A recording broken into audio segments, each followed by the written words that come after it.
Loved playing one of the boys. She spent her days bossing her brothers around, making them buy her tampons, and even wash her underwear. At their engagement party, Thomas held out the ring to her. She laughed right in front of the room full of guests. Thomas, are you seriously still doing this? I think of you as my bro, and you want to marry me? That is so gross. Everyone in the hall froze, but she did not seem to care at all. After all, Thomas had been in love with her since they were kids. He assumed that this time, like the countless times before, he would swallow his pride and beg for her forgiveness. But Thomas just stayed silent for a few seconds, then snapped the velvet ring box shut. Then he turned his gaze to me, sitting quietly in the corner. Amy Newell, will you marry me? I walked up to the stage. Cindy pulled my arm, whispering, Amy, you are not well. Do not push yourself. I let out a soft laugh, shook off her hand, and stood right in front of Thomas. We'll do it. Cindy's face completely fell. Amy, have you lost your mind? I looked her in the eyes. Didn't you say marriage is outdated and suffocating? You cannot call it trash and then get mad when someone else cleans it up, can you? Cindy's jaw tightened, completely speechless. Thomas, however, smiled. He took the microphone and spoke clearly to the crowd. Wait. The Harrison Group formally chooses Amy Newell. The spotlights that were supposed to shine on Cindy now fell entirely on me. Cindy stood a few feet away, crossing her arms with a cold sneer. She was not genuinely panicked yet. She thought Thomas was just trying to make her jealous. After all, for years, all she had to do was shrug and say, come on bro, do not be mad, and Thomas would always run back to her.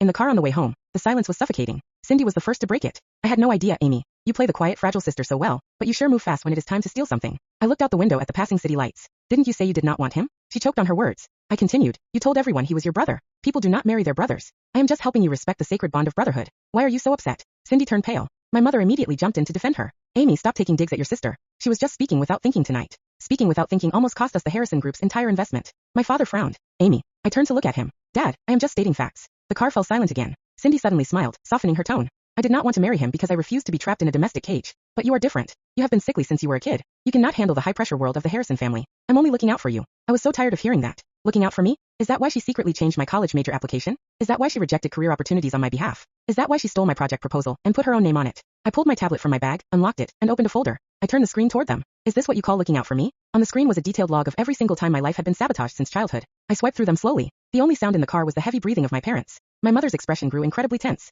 Why on earth are you keeping a record of this? I looked at her, because I realized that without hard evidence, my side of the story is always treated as a lie. Cindy finally sat up straight. Do you honestly think I stole your opportunities? Didn't you? I asked, her eyes welled with tears. I shielded you from those things, because I was afraid the stress would make you sick. Did you ever bother to ask me what I wanted? She froze. When did I ever say I did not want to go? I asked. When did I ever give you permission to rewrite my life? Cindy, stop calling your greed protection. My dad glared at me. We are a family. Do not use such ugly words. I smiled. Dad, it is called being clear, and it is about time we settled the books in this family. Cindy gritted her teeth. So you plan this whole thing? You are dead wrong. Thomas only wants me. He only proposed to you tonight to get under my skin. I did not bother to reply, but deep down, I was absolutely certain this time I was going to win. The next day, the joint press release from the Harrison Group and the Newell Group went viral. In the official photo, I stood next to Thomas, holding the signed contract. The comment section went wild. Some people loved the drama of a last-minute bride swap in a high-profile merger. Others asked if Cindy had run. And someone even turned her who marries their bro quote into a viral clip, plastered with laughing emojis. And she stayed locked in her room, but she was highly active on social media. Some people really love picking up the scraps, taking a joke way too seriously. Just because bros are having a fight does not mean an outsider gets to cut the line. I ignored it all. That afternoon, Thomas invited me to his office to discuss the project.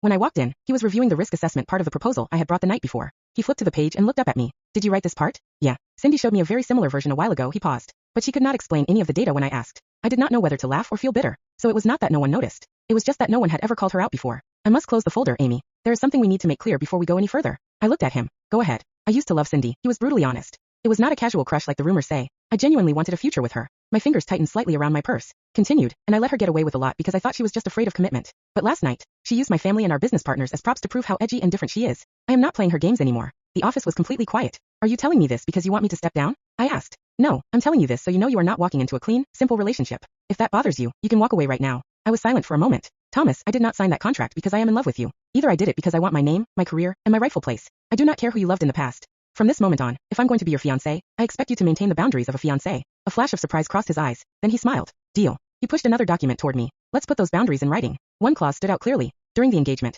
both parties shall maintain a united public front. Neither party shall engage in flirtatious behavior with third parties or tolerate ambiguous relationships that could damage the partnership. I signed it. Thomas signed it right after. As the pen left the paper, I found it almost funny. Other couples rely on vows. We rely on legally binding clauses. The clauses are better, at least when they are written down. Nobody can pretend they forgot. That evening, Cindy crashed a gathering with Thomas's friends, wearing a black leather motorcycle jacket. She walked in and tried to slide into the seat right next to Thomas, just like she always did, but I had already placed my designer bag on that seat. Cindy, the boys' table is over there, I said, pointing to the other side of the room. That table was packed with the guys from their social circle. One of them laughed. Hey Cindy, come on over. The real bro table is here. Cindy's face stiffened. Amy, do not be childish. I kept my expression perfectly serious. You said it yourself. You and Thomas are just brothers, bro. Sit at the bro table. What is the issue? She looked at Thomas. Her eyes held that familiar, practiced look of wounded innocence. In the past, that look had worked every single time. But Thomas did not even look up. He simply handed me the menu. What do you feel like eating? Cindy stood frozen for what felt like an eternity, before finally stomping over to the guys' table. I pulled out my phone and created a group chat. Group name, Thomas's bro's own management. I added Cindy and every guy in the room. Since you are all brothers, please post in this group if anyone gets drunk, has car trouble, or needs to vent. Let's avoid calling my fiancé individually in the middle of the night. The entire room went dead silent. Cindy stared at me across the table. Don't you think you are overstepping? Thomas set his glass down. It is not overstepping. It is called boundaries. He looked directly at Cindy. From now on, use the group chat if you need something. Cindy's eyes immediately welled with tears. Thomas, seriously, you are doing this to me? His voice was completely flat. Yes. I let things slide in the past, which gave you the wrong impression. I won't make that mistake again. At that moment, the proud, untouchable facade Cindy had built for herself finally cracked. She convinced herself that Thomas was just putting on a show. She thought that if she just pushed a little harder, he would eventually come crawling back. The wedding planning meeting was held at the Harrison headquarters. Cindy arrived even earlier than I did. She was sitting on Thomas's left, her legs crossed, acting as if she still owned the place. Thomas walked into the conference room and took one look at her. Cindy, that seat is reserved for my fiancé. Her face flushed, walked over and sat down. The wedding planning agency began going through the schedule. Press conference, media Q&A, project signing, engagement ceremony, family dinner. The coordinator asked for the list of bridesmaids and groomsmen. Cindy suddenly spoke up. I am not doing the bridesmaid thing. She leaned back in her chair, her tone lazy and dismissive. I do not do dresses and I do not care for girly traditions. Just put me in Thomas's groomsmen lineup. I nodded. Sure, that works. She blinked, caught off guard. I turned to the coordinator. Put Cindy in the groomsmen lineup. Make her outfit a black, tailored suit. She stands with the guys and reserve 3 minutes for her speech. The topic is wishing my bro a happy engagement. Someone in the room muffled a laugh. Cindy glared at me. Amy, are you intentionally trying to humiliate me? I raised my eyes to meet hers. Didn't you choose the bro label yourself? She gritted her teeth. I'm not like them. How so? She could not answer. I continued. You are a member of the bride's family, so you could sit in the family section. Or you can stand with the groomsman as his bro. What exact identity do you want to have next to Thomas? The conference room fell into a dead silence. My mother quickly spoke up. Amy, do not talk to your sister like that. She is just being her usual candid self. Thomas flipped through the itinerary and said coolly, contracts and schedules do not care about being candid. They only care about designated roles. And his face turned white. This was what she feared most because once her role was clearly defined, she could no longer use the bro excuse to demand romantic ambiguity, nor could she use her status as a woman to demand special treatment. After the meeting, she cornered me in the hallway. Amy, do you actually think you have one? I looked at her and raised an eyebrow. Have I not? He sneered. Do you have any idea how long Thomas has loved me? In high school, I mentioned a stomachache once, and he ran through a thunderstorm to bring me medicine. In college, when I got into an argument with someone, he literally caught the next flight back from abroad just to stand by me. That motorcycle I rode for my birthday, he spent weeks just to buy it for me. Her voice grew more confident. He is just angry right now. He is mad that I would not say yes, so he is using you to hurt me. Do not flatter yourself. I did not say a word. Thinking she had finally intimidated me, she stepped closer, lowering her voice. Believe it or not, all it takes is for me to say I regret it, and he will come running back to me in a heartbeat. I looked at her and suddenly I could not help but laugh. Cindy, why do you assume people will wait around in the exact same spot forever? Her expression darkened. Because he loves me. Just then, Thomas walked out of the conference room. Cindy's eyes instantly welled with tears. Thomas, I really did not mean it that way. At the party, I was just overwhelmed when you suddenly proposed to her. Stop using Amy to get back at me, please. She offered the apology casually, with the same easy confidence she had used to pacify him 100 times before. But Thomas did not move. Cindy, he said, I am not using anyone to get back at you. Amy is my wife. Cindy froze. Your wife? She looked at me, letting out a sharp laugh, as if she had just heard the most ridiculous joke. Your engagement ceremony has not even happened. Who are you trying to fool? I reached into my designer bag, pulled out 2 official marriage certificates, and held them up in front of her. The photo showed Thomas and me sitting side by side, while the red was perfectly clear. The date of registration was this morning. Cindy, if you truly believe he is still in love with you, I said calmly, why don't you try convincing him to divorce me first? Cindy stared at the marriage certificate like it had personally insulted her. Her lips parted, then closed, then opened again. You actually married him? Thomas stepped beside me and calmly took my hand. Yes. Cindy's face drained of color. But you said the wedding was next month. Thomas shrugged. The ceremony is next month. The marriage registration was this morning. I smiled sweetly. You always said weddings were outdated and suffocating, so we skipped the unnecessary part. Cindy's eyes immediately filled with tears. Thomas, you can't be serious. He looked at her. I have never been more serious in my life. She shook her head violently. No, you're doing this because you're angry with me. You want me to regret rejecting you. Thomas actually laughed. Cindy, you rejected me in front of hundreds of people. I accepted your answer. That's what you don't understand. Her voice cracked. Then why Amy? He glanced at me. Because Amy never treated me like a disposable emergency contact. Because she never demanded boyfriend privileges while calling me her brother. Because when I offered her a future, she actually answered me. Cindy went completely silent. I squeezed his hand, then added casually, and because unlike you, I know exactly what I want. Her expression twisted.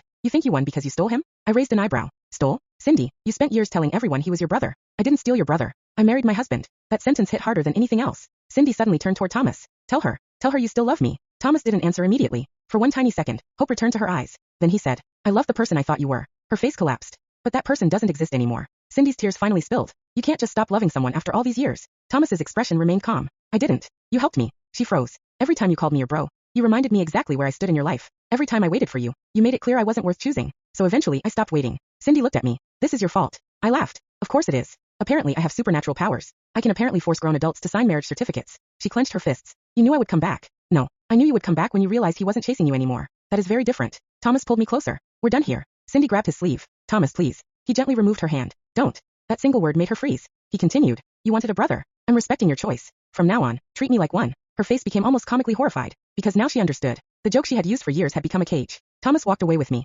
Behind us, Cindy shouted. Amy, you think being his wife means you've won? I turned around. No. Being his wife means you're finally going to stop being the center of his life. Then I walked away. The next morning, the internet exploded again. The Harrison Group released one sentence. Thomas Harrison and Amy Newell are officially married. The engagement ceremony would continue as planned, but the bride had changed. Every news outlet picked it up. Cindy's old quote, "Thomas is basically my bro," was everywhere. Someone even made a compilation of all the interviews where Cindy had proudly called him her brother. The comments were brutal. "Congratulations to the bro. He finally got married." Imagine friend-zoning a billionaire, and then getting mad when someone else accepts him. She rejected him publicly and expected him to remain emotionally available forever? Cindy tried to fight back. She posted a long statement claiming the marriage was nothing more than a business arrangement. Then she made one mistake. She uploaded an old photo of herself and Thomas. The caption read, "Some people can copy a relationship, but they can't replace history. I saw it while eating breakfast. I nearly choked laughing." Thomas looked over. "What's funny?" I turned my phone around. He stared at the post, then calmly opened his own account. He uploaded a picture of our marriage certificate. Caption, "History is valuable. So is knowing when it's over." Then he tagged me. My phone immediately exploded. Cindy deleted her post within 30 seconds. Too late. Thousands of people had already screenshotted it. And then the real disaster began. Our legal team discovered something buried in the company records. Several of my career opportunities that Cindy had supposedly declined for my health had actually been redirected to her. Projects, scholarships, internships, even a major investment pitch I had created during college. Every single one had ended up under Cindy's name. I looked at the documents. Thomas looked at them too. His expression darkened. "She didn't protect you. She stole from you." I closed the folder. "Then let's stop calling it family drama. Let's call it what it is. Fraud." Within 48 hours, every questionable project was being audited. Within 72 hours, Cindy's professional credentials were under investigation. And within 1 week, 3 companies that had hired her publicly announced that they were reviewing her involvement in their projects. For the first time in her life, Cindy couldn't cry her way out of a problem. Because this time, I had receipts. And I had a husband who wasn't interested in rescuing her anymore. At the family dinner that weekend, my mother slammed her fork down. "Amy, enough. You're destroying your sister." I calmly looked at her. "No, Mom. I'm not destroying Cindy. I'm removing the protection that allowed her to destroy me." Dad sighed. "We're still a family." I smiled. "Then families should be honest with each other." I pushed the folder across the table. "Let's settle every account." Cindy stared at the folder, then at me. For the first time, she looked genuinely afraid. I leaned back in my chair. "Don't worry, Cindy. You wanted everyone to know exactly what our relationship was. So I'm going to respect that. From now on, we're just family. No special treatment. No excuses. No protection. And absolutely no more free passes." Thomas reached under the table and took my hand. Cindy saw it. Her face twisted. Because she finally understood the cruelest part. She hadn't lost Thomas to Amy. She had lost him to her own choices. And this time, there was no bro excuse left to save her. Cindy stared at the marriage certificate. "You actually married him?" Thomas took my hand. "Yes." Cindy's face went white. "But the wedding is next month. The ceremony is next month. The marriage registration was this morning." I smiled. "You said marriage was outdated and suffocating. So we removed the unnecessary waiting period." Cindy's eyes filled with tears. "Thomas, you're doing this to punish me." "No." Thomas looked straight at her. "I'm doing this because I finally realized you never wanted me. You wanted me available whenever you needed something." Cindy shook her head. "That's not true. Then why did you call me your brother for years?" She went silent. Thomas continued. "You wanted boyfriend treatment while refusing to be my girlfriend. I'm done with that arrangement." He pulled me closer. "Amy is my wife now." Cindy's face twisted. "Amy stole you." I laughed. "You rejected him in front of an entire room." I accept it. "That's not stealing. That's called answering a question." Cindy stormed away. But her humiliation was only beginning. The next morning, the Harrison Group released our marriage announcement. The internet exploded. Someone dug up Cindy's old interviews where she proudly called Thomas her bro. The memes appeared within minutes. Bro got married. She friend-zoned her way into losing him. Congratulations to the bro and his wife. Cindy tried to fight back. She posted, "Some people can copy a relationship, but they can never replace years of history." Thomas responded with one picture. Our marriage certificate. His caption was simple. "History doesn't mean ownership." Cindy deleted her post. Too late. Everyone had already seen it. Then I opened the folder containing my evidence. Every opportunity Cindy had supposedly rejected for my health.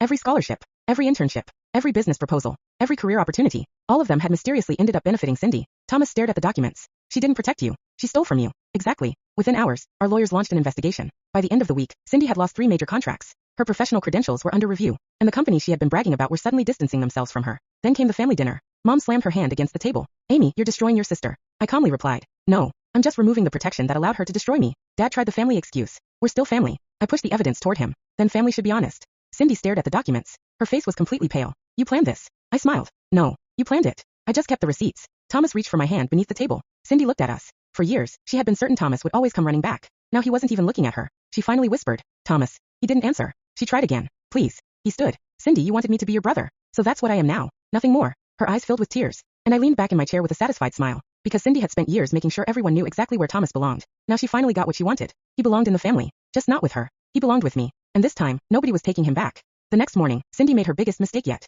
She went to the Harrison Group headquarters and demanded to see Thomas. Security stopped her at the entrance. "I'm his sister." The guard checked the visitor list. "You're not on it." Cindy's face turned red. "I'm family." The guard calmly replied. "Then please contact the family department." "There isn't one." "Exactly." She stormed away. But instead of giving up, Cindy called my mother. Within an hour, Mom arrived at the office and demanded that Thomas let Cindy inside. Thomas didn't even leave his office. He simply sent one message. "If she has a business matter, she can email the legal department." Mom stared at the phone. "She's your childhood friend." Thomas replied. "And Amy is my wife." That ended the conversation. Meanwhile, I was sitting in the conference room reviewing the project Cindy had stolen from me years ago. The board members were impressed. One director looked at me. "How did you develop this strategy?" I smiled. "I originally developed it 6 years ago." Cindy took credit for it. The room went silent. I opened the evidence. Emails. Original drafts. Timestamps. Cloud backups. Even the handwritten notes from my college notebook. Everything matched. The director looked horrified. Then Cindy walked into the room. She had somehow gotten past reception. Amy. She rushed toward me. You can't do this to me. I calmly closed my laptop. Do what? Destroy my career. I raised an eyebrow. Your career survived just fine when you took credit for mine. She slapped the table. You were supposed to stay weak. The room went silent. Cindy froze. She realized what she just admitted. I slowly smiled. Thank you. She looked terrified. For finally saying it out loud.